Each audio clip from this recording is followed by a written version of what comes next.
Bavardage du jour, bonjour, c'est votre gosse au micro et on se retrouve aujourd'hui pour un nouvel épisode de podcast. Aujourd'hui, on va parler énergie et fréquences vibratoires. Pourquoi je voulais vous parler de ça? Parce que je me suis rendu compte qu'au cours de ces dernières années, le fait d'avoir intégré ne serait-ce que le terme énergie dans mon vocabulaire, ça a littéralement changé mon bien-être et ça a eu un impact en fait sur la manière dont je vivais cette vie tout simplement. Et je sais qu'on entend beaucoup des phrases type préserve ton énergie est précieuse, tu vibres bas, tu vibres haut, enfin tout ce genre de choses en fait dont on n'a pas forcément conscience et qui semblent un peu chez-père de prime abord. On se dit, vas-y, qu'est-ce que ça veut dire ça, énergie? Mais en réalité, comme le dit Albert Einstein, c'est pas moi qui le dis, tout, absolument tout est énergie et c'est là qu'il y a tout à comprendre. Et donc, du coup, ces dernières années, j'ai pris conscience du terme énergie, j'ai pris conscience de l'idée de fréquence vibratoire, et en fait, ça a littéralement changé ma vie, parce qu'à partir du moment où j'ai pris conscience que j'avais une forme d'énergie en moi et que j'émettais une fréquence vibratoire, bah, en fait, j'ai pris aussi conscience que l'environnement qui m'entourait, les gens avec qui je passais du temps, etc., avaient aussi une fréquence vibratoire, donc un impact sur mon énergie et ma fréquence. Il y a un chercheur et psychiatre qui s'appelle David R. Hawkins qui a défini une échelle de conscience humaine. Et en fait, cette échelle, elle est divisée en plusieurs niveaux. Et les niveaux, en gros, vont dépendre de la fréquence vibratoire de l'individu et de son état émotionnel. Plus, par exemple, on va être dans son ego et qu'on va réagir avec ego et que notre vie va être dirigée avec ego, on va être tout en bas de l'échelle de Hawkins. Quand on va commencer à s'éveiller, à prendre conscience de soi et à éveiller sa conscience, sa pleine conscience, on va monter dans les niveaux jusqu'à potentiellement atteindre le niveau suprême qui est l'émerveillement. Et là, on est à 1000 sur l'échelle de Hawkins parce que cette échelle, elle va de 0 à 1000. On est à 1000 sur l'échelle de Hawkins et là, c'est quand on est en osmose complète avec tout ce qui nous entoure, qu'on est OK avec tout ce qui nous arrive, voilà, on est vraiment, on ne fait qu'un avec la vie, on ne fait qu'un avec le monde. C'est genre, on est Bouddha. Voilà, en gros, on est comme Bouddha. Tchac, 1000 sur l'échelle d'Hawkins. Et en gros, ces niveaux de conscience, ils vont être influencés par l'alimentation, l'hygiène de vie, les croyances, l'entourage, les événements de la vie, etc. Et tout ça va avoir un impact sur la façon dont on va gravir cette échelle d'Hawkins. Et plus on va s'éveiller, plus on va voilà, être en pleine conscience de soi, etc. Plus on va faire attention à son entourage, à ce qu'on mange, à notre hygiène de vie, etc., plus on va être capable de monter sur l'échelle d'Hawkins et de quitter le bas de l'échelle. Et dans le bas de l'échelle, en fait, Hawkins, lui, il apparente chaque niveau aussi à des fréquences vibratoires. Et du coup, en bas de l'échelle, c'est des fréquences qui sont très, très, très, très basses et pas forcément bonnes pour l'écosystème intérieur. Et plus on monte, plus on va être sur des fréquences élevées qui vont nous permettre, en gros, d'alimenter une fréquence vibratoire forte qui favorise le bien-être. Pour vous donner un exemple de cette échelle, le niveau inférieur, ça va être tout ce qui est rattaché à l'ego. Quand on vibre cette vie, qu'on vit cette vie avec son ego, purement avec son ego. Là, on va être sur un niveau qui va de 0 à 199. Par exemple, quand on est amour, qu'on vit pleinement l'amour, l'amour c'est sur le palier 500. Si je ne dis pas de bêtises. Ouais, c'est ça, 500. La joie, ça sera 540 et la paix, 600 sur 1000. En gros, plus on va être dans des fréquences vibratoires, un niveau de conscience, un éveil positif dans l'amour, la joie, etc., plus finalement on va s'élever, on va vibrer haut et on va être haut sur l'échelle d'Hawkins.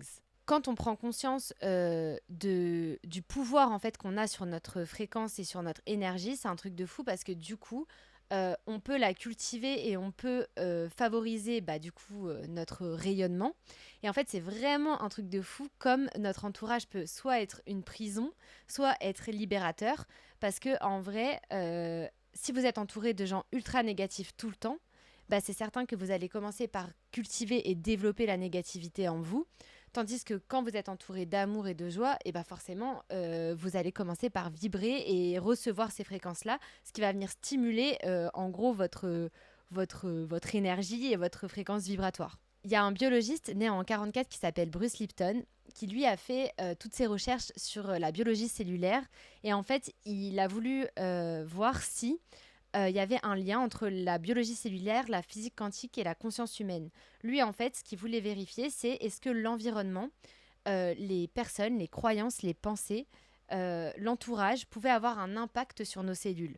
Et en gros, il s'est rendu compte que l'environnement, les pensées, les personnes qui nous entourent, les croyances, avaient un impact direct sur le fonctionnement de nos cellules et que plus on favorisait un entourage positif, plus on cassait les croyances limitantes, par exemple, héritées de nos familles, etc., et ben en fait, plus nos cellules avaient un fonctionnement différent et plus ça favorisait une bonne santé. Et en gros, il a conclu que la conscience était la clé de la transformation et que quand on prend conscience de l'impact qu'a notre environnement, les gens qui nous entourent, etc., sur notre bien-être et carrément même sur notre santé, ben en fait, en reprenant conscience de ça, eh ben, on a un autre pouvoir parce qu'on est capable d'aller choisir l'environnement qui nous convient, d'aller vers des gens qui nous font sentir bien, des gens qui sont positifs, des environnements qui sont rayonnants. On arrive à impacter directement notre bien-être physique et aussi mental. Pour revenir sur mon expérience personnelle au sujet de l'énergie, de la fréquence vibratoire, etc., c'est vrai que pendant longtemps,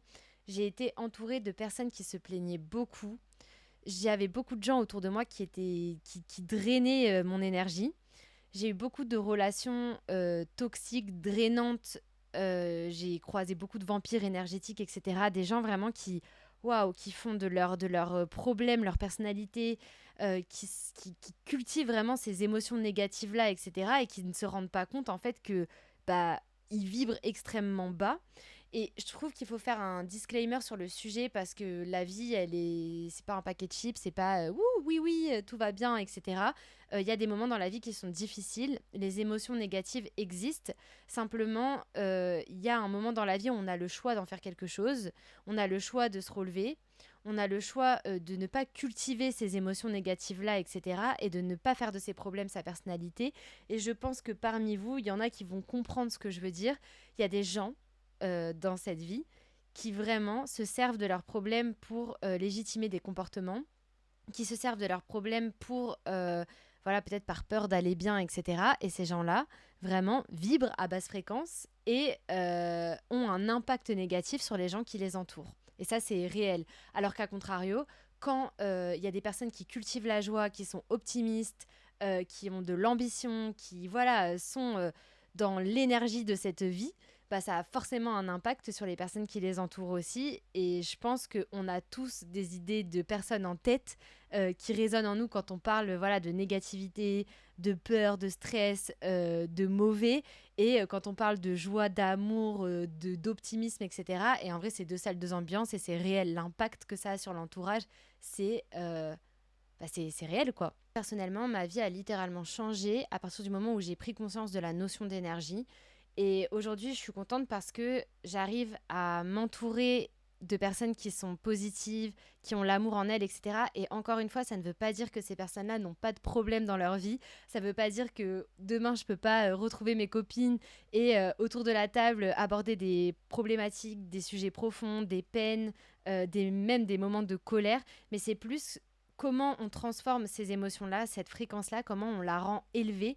Et voilà, on n'est pas là pour être hyper zen, hyper cool tout le temps dans la positivité toxique, etc. Pas du tout. Mais c'est juste qu'il y a des gens qui sont drainants et c'est réel. Il y a des environnements qui sont néfastes à notre fréquence vibratoire et qui nous empêchent tout simplement de rayonner. Et je trouve que de prendre conscience de cette fréquence-là, c'est hyper intéressant. Et c'est surtout que ça favorise le bien-être et même la santé, selon Bruce Lipton. Si par exemple, tu es entouré que de gens négatifs, qui se plaignent toute la journée, etc., on va dire qu'ils vibrent à basse fréquence, et c'est normal, tu vas finir toi aussi par t'aligner à leur fréquence et donc du coup à vibrer moins haut que ce que tu pourrais vibrer. Et en parlant de fréquences vibratoires et d'énergie, j'aimerais vous parler des fréquences de Schumann. Schumann, c'est un scientifique qui a analysé le battement de cœur de la Terre. En gros, il s'est rendu compte qu'entre la Terre et la ionosphère, donc en termes plus vulgaires, entre la Terre et le ciel, il y avait comme une caisse de résonance. Et cette caisse de résonance, elle émet des vibrations à 7,83 Hz, donc battements par seconde environ. En gros, tout autour de la Terre, il y a une énergie, une vibration qui gravite et cette vibration-là, elle nourrit tout ce qui habite sur Terre. Ce qui est intéressant, c'est qu'à l'époque, la NASA, elle n'avait pas la fréquence de Schumann dans ses vaisseaux spatiaux. Et du coup, les astronautes, quand ils rentraient de mission, ils avaient souvent des problèmes de santé. Et du coup, ils ont intégré la fréquence Schumann dans les vaisseaux spatiaux pour favoriser le bien-être et la bonne santé des astronautes. Parce que sortis de la Terre, forcément, il n'y a plus la fréquence de Schumann. Ce qui est très intéressant avec la fréquence de Schumann, c'est que on peut faire le parallèle avec notre propre cerveau et l'impact que la fréquence Schumann a sur notre bien-être. En gros, notre cerveau, il est capable d'émettre naturellement des ondes et il y a deux ondes qu'il émet naturellement qui sont les ondes alpha et θ et c'est les ondes vraiment quand notre cerveau est le plus détendu, qu'il est dans un état méditatif, etc. Notre cerveau est capable d'émettre et de créer naturellement ces ondes-là, alpha et θ. Et ces ondes, en fait, elles s'apparentent à la fréquence Schumann. C'est la même fréquence vibratoire. Et ce qui est trop beau, je trouve, et trop magique, ça veut dire que quand on est le plus détendu possible, en pleine conscience, relaxé, etc., c'est quand finalement on s'accorde au battement de cœur de la Terre. Et je trouve ça sublime. Plus on est détendu et en osmose avec la Terre, etc., plus finalement on est bien avec soi-même. Et ce qui est dingue, c'est que quand on a une mauvaise hygiène de vie, donc on boit beaucoup, on fume, on mange mal, on dort mal, en fait notre cerveau il est moins capable de créer ces ondes alpha et θ. A contrario, quand par exemple on dort bien, qu'on passe du temps en nature, qu'on se baigne dans la mer, qu'on marche pieds nus dans l'herbe, notre cerveau il recommence à pouvoir créer ces ondes alpha et θ. Et je trouve ça, mais vraiment, enfin je trouve ça magique de se dire que notre bien-être, quand on est profondément bien, en fait on est en osmose parfaite avec la terre. Et ouais, c'est sublime. C'est super intéressant de se dire qu'on peut reconnecter avec notre soi profond en se mettant à la fréquence naturelle de la Terre. Parce que c'est vrai qu'on va, encore une fois de plus, dans un monde qui va très vite, on a beaucoup d'informations, etc. On est constamment sollicité et sursollicité. Et du coup, de réussir à retrouver sa fréquence vibratoire naturelle en osmose, en harmonie avec celle de la Terre, c'est hyper intéressant pour réveiller sa pleine conscience, retrouver le calme en soi et surtout prendre conscience de sa fréquence vibratoire et du coup d'en prendre soin et d'aller dans des espaces qui la font rayonner, vibrer haut et voilà, juste tout simplement favoriser et encourager le déploiement et notre énergie quoi finalement. Et je pense qu'en fait, à chaque fois, mes épisodes de podcast vont être liés au fait que tout se passe ici maintenant, qu'on a besoin de réguler notre système nerveux, que notre pleine conscience favorise notre bonne santé, etc. Mais en fait, tout est lié, absolument tout est lié quand on prend conscience de soi, qu'on prend conscience de son énergie, qu'on prend conscience de son corps dans l'espace-temps, dans l'espace physique, etc. En fait, c'est là qu'on se sent hyper bien et qu'on reprend le pouvoir parce que du coup, on sait quand on doit aller par exemple fréquenter telle personne, on sait quand on doit aller dans tel lieu, on sait quand tel lieu ne nous fait pas du bien. Et en fait, c'est un truc de fou parce que vraiment, j'arrête pas de dire aussi c'est un truc de fou, désolée, mais c'est vraiment incroyable parce que on reprend en fait le contrôle de soi et on favorise du coup son bien-être, son alignement. Et c'est comme ça pour moi qu'on peut être épanoui dans cette vie et extrêmement heureux et ouvert au monde aussi.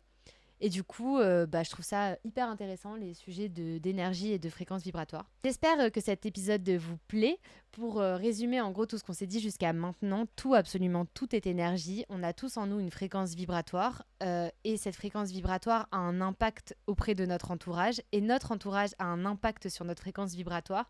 C'est pour ça qu'il est hyper important de conserver une fréquence vibratoire élevée, de conserver notre énergie et de prendre soin de nous tout simplement.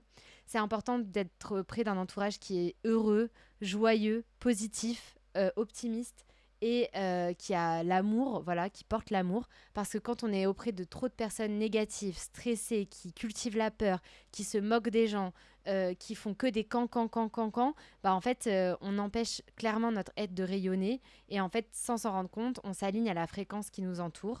Et donc, du coup, c'est pour ça qu'il faut être entouré de bonnes fréquences vibratoires. Je vous remercie pour votre écoute et des bisous!